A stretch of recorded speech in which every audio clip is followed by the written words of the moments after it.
Good afternoon, ladies and gentlemen, esteemed members of the panel. My name is Tommaso Menini. I am the founder and director of African Agency for Arid Resources Limited, in short, Agar.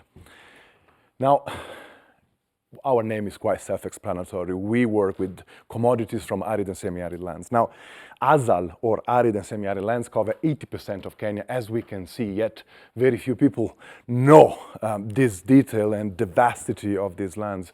They have a number of challenges, of course. Now, the pastoralist communities that inhabit these lands, they over-rely on livestock, and livestock is not drought resistant. This leads to a number of problems, desertification and deforestation. Now, that's directly related to climate change. When we talk about climate change, this is the actual front line of it.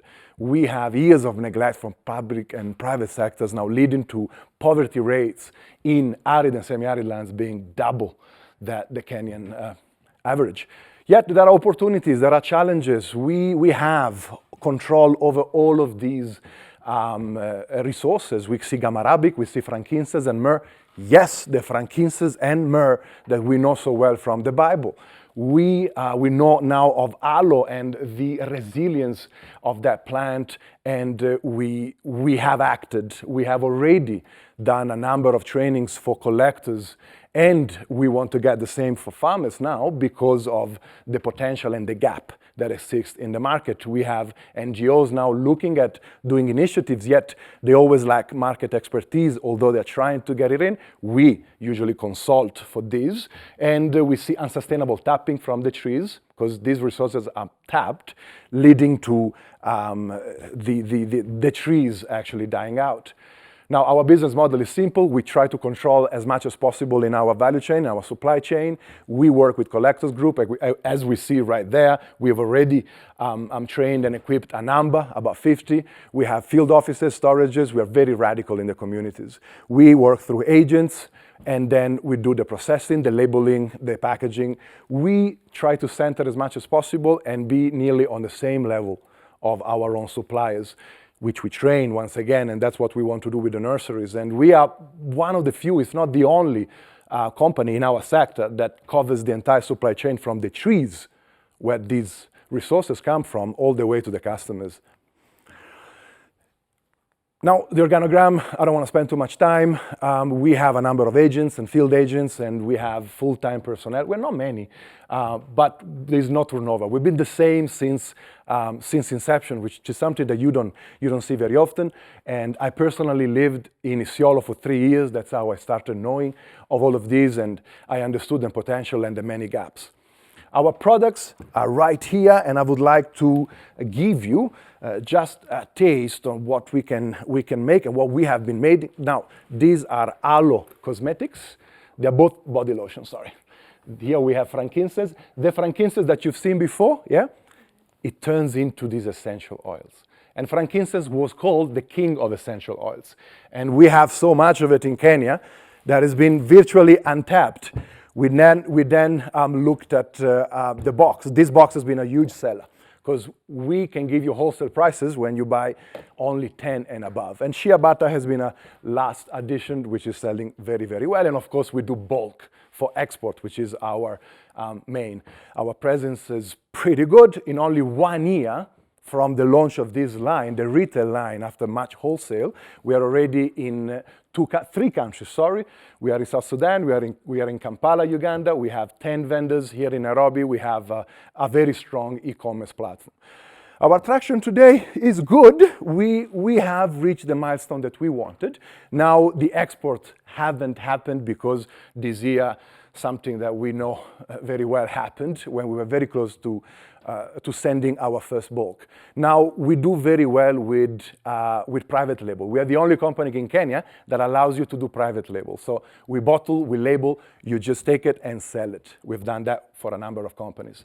Visibility has been good with us. Our story is interesting. Usually, we have quite a number of outlets. Italian media, that's where I'm from, and Kenyan media have written about us, and we were actually featured on KTN as experts before. Both markets are enjoying good growth. The greater essential oil is 12%. Frankincense alone is nearly 8%. And then we have aloe that is also 7.7%. Then you'll tell me what you think about the cream, yeah? Now, we have competitors just like anyone else. Good companies, long-standing companies like Cinnabar Green or Arbor Oils, they do their own local production. And then we have other ones that do not produce here, but they import. Of course, their strength are the retail and online presence that we can also enjoy, but they don't control the whole supply chain. You can see that even the ones doing local production don't control the entire value chain. They buy from traders. We collect directly with collectors. Why us? Why now? Because the frankincense trees are actually dying out in Somalia, and ours are doing really well here. I really hope that they don't all die out, of course, but right here we have plenty of them. We are not tapping them. We can do a lot. We can reach 3.5 million just here in Kenya with one essential oil, which is frankincense, which we tap and collect through our collectors, of course. And the acres that we want to start will also give us plenty of aloe products. What we will use the funds will be to create nurseries. The nurseries will lead to aloe plantations, and we will do the same number of acres each year, year after year in different counties, because there is plenty of arid lands in Kenya, and it's mostly degraded land. We got capacity building that will lead to enhanced collection, as you see our area manager, Kevin, who does the trainings, and then we have marketing support for us to now get a better reach on the export market. Sale projections, next year we will see the first impact if we are successful. 2022 we will see impact for the community, more than $100,000 for the communities, which will lead in revenues for us as well. You can see in the graph that the green is for aloe and the brown is for collection. Keep in mind that for us the collection turns into transformation, and when we add value the margins go high, very high. And the growth plan is simple: expand. We just want to expand. The great thing about this project, this initiative, our work, is scalability.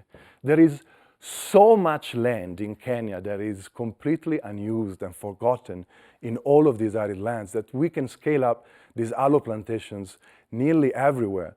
Aloes can grow on rocks, guys. We have so much land that is completely unused, and it's communal land, which is what we want the community to own, yeah? I wouldn't own the land, the communities would. So next year we would start with Isiolo and Samburu, the following year with Turkana, following years with Garissa, and why not expand regionally? We already work in Uganda, we can get to South Sudan or Ethiopia. All of these counties have arid lands, plenty of. I want to thank you for your attention. These are part of our communities that we work with. Well, don't forget to follow us on social media. You'll see a lot of updates. And yeah, I mean, one last plea. Just we are not a tech company. We literally run a biblical business here, guys. So I mean, yeah, maybe the word innovation doesn't come, so quickly with us. But the innovation here is how we do it.